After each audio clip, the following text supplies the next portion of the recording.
So I'd like to actually tell you a little story about an organization from another environment that might illustrate perhaps a different way of working together. And the environment comes from the country where I was born, was South Africa. And as everybody knows, that in 1986 there was a tremendous change in government, and the African National Congress became the majority party in South Africa with Nelson Mandela as the president. And this has led to tremendous, wonderful changes in a different environment. So I happened to be to create a learning program in Canada where I set up learning teams for people who would meet on a regular basis once a month, spend an hour, and then each one of us, if we were that kind of team, would be teaching one topic to one another each week.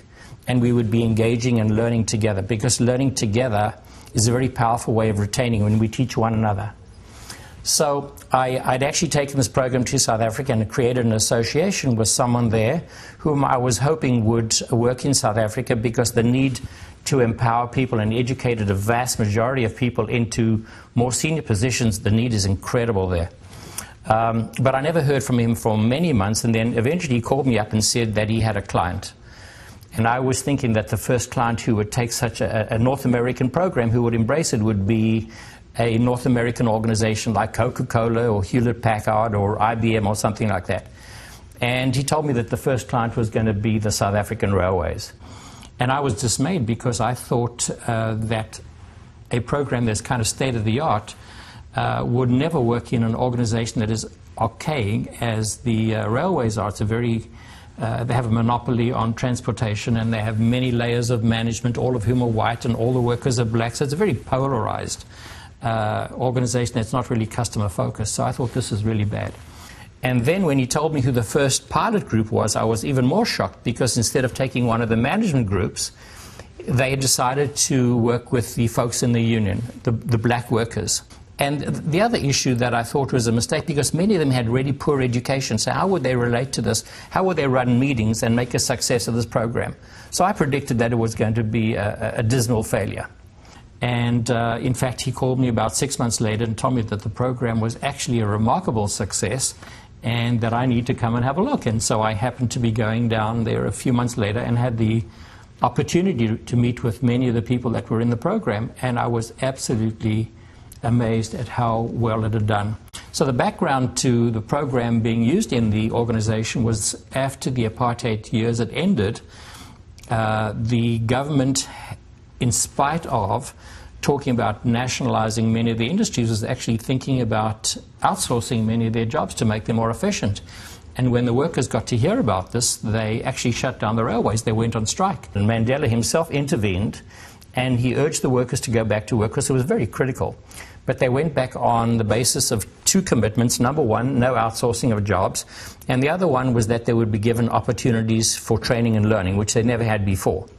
So the white managers were forced to sit down and negotiate learning opportunities for these people, and everything that the managers showed these folks, they rejected out of hand, because they could see it as being kind of paternalistic. So they elected a gentleman by the name of Elijah Racheku, who was a shop steward, to become their coordinator of the program. And Elijah did an amazing job, and he recruited a lot of people. And these black workers who had never been into these offices other than to clean and serve coffee to the white managers began to come into these buildings, sitting in meeting rooms, and have regular meetings, and began to really thrive and enjoy the experience of sitting together and actually learning and sharing ideas. And I was absolutely astonished at some of the stories that I heard, and how much people's self-esteem had improved. And many of the people, because their self-esteem had improved, their ability to work in teams, to run meetings, to make presentations, had done so much for them that many of them had gone into their communities, made themselves available for city councils in their area, started football clubs, and did all kinds of wonderful things in their communities. I think there were three reasons why the program was so successful. The first reason is, number one, black people in South Africa are very self-directed. Because if you weren't self-directed in the apartheid years, your life would have been even more hellish and miserable than it was.